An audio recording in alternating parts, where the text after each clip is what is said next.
এই ডিশটা আশা করি আপনারা অনেকবার রেস্টুরেন্টে খেয়েছেন, বাট একদম ঘরোয়া উপকরণ দিয়ে আর খুব সহজ পদ্ধতিতে এই রেসিপিটা বাড়িতে কিভাবে বানাবেন সেটাই আমি আজকে এই ভিডিওতে আপনাদের করে দেখাবো।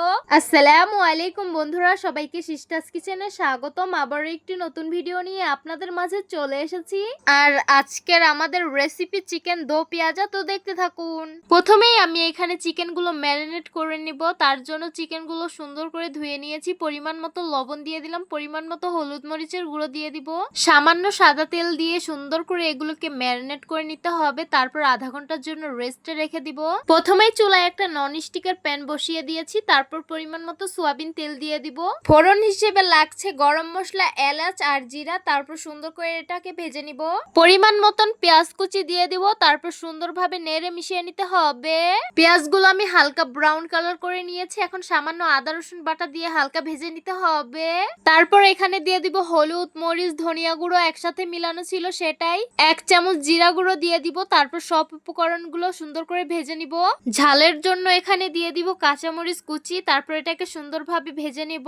পরিমাণ মতো টমেটো কেচাপ দিয়ে দিব। স্বাদ মতো লবণ দিয়ে মশলাগুলো খুব ভালোভাবে কষিয়ে নিব। সব মশলাগুলো সুন্দরভাবে কষিয়ে নিয়েছি। আধা ঘন্টার জন্য ম্যারিনেট করে রেখেছিলাম চিকেন, সেটাই এখন দিয়ে সুন্দরভাবে কষিয়ে নিব। কষানোর সময় কোনো রকম পানি দেওয়া যাবে না, এটাকে এভাবেই কষাতে হবে। চুলাটা লো মিডিয়ামে রেখে তারপর কিন্তু চিকেনটাকে কষাতে হবে, না হলে পুড়ে যাবে। তারপর এখানে পরিমাণ মতো টক দই দিয়ে দিব। তারপর সুন্দরভাবে কষিয়ে নিব। একটা সরা দিয়ে ঢেকে রেখে দিব। আরেকটা কড়াইতে আমি দো পেঁয়াজ আর পেঁয়াজটা ভেজে নিব।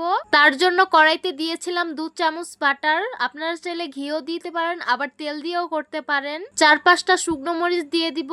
কেটে রেখেছিলাম কাঁচা মরিচ, সেটাই দিয়ে দিব। তারপর এটাকে সুন্দর করে ভেজে নিব। টমেটো কুচি দিয়ে দিব পরিমাণ মতন, পেঁয়াজ দিয়ে দিব পরিমাণ মতন। আর এখানে আমি পেঁয়াজটা দেখতেই পাচ্ছেন কিভাবে কেটে নিয়েছি। দো পেঁয়াজ আর পেঁয়াজটা কিন্তু এভাবেই থাকবে কাটা।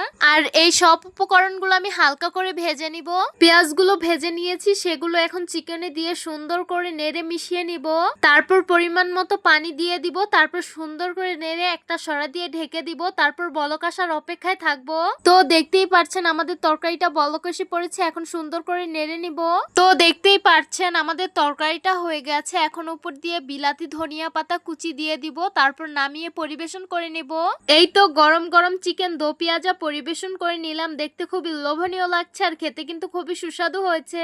এইভাবে অবশ্যই একদিন চিকেন দো পেঁয়াজা বাসায় ট্রাই করবেন, দেখবেন রেস্টুরেন্টকেও হার মানায়। তো আশা করছি আজকের ভিডিওটা আপনাদের কাছে অনেক অনেক বেশি ভালো লাগবে। ভালো লেগে থাকলে আমাদের ইউটিউব চ্যানেলটি সাবস্ক্রাইব করবেন। আর যারা আমার ফেসবুক পেজ থেকে দেখছেন, পেজটিকে ফলো করবেন। সবাই ভালো থাকবেন, সুস্থ থাকবেন আর সিস্টার্স কিচেনের সাথেই থাকবেন। আবারও কথা হবে কোনো নতুন ভিডিওতে। তাহলে আজকে এই পর্যন্তই। আল্লাহ হাফিজ।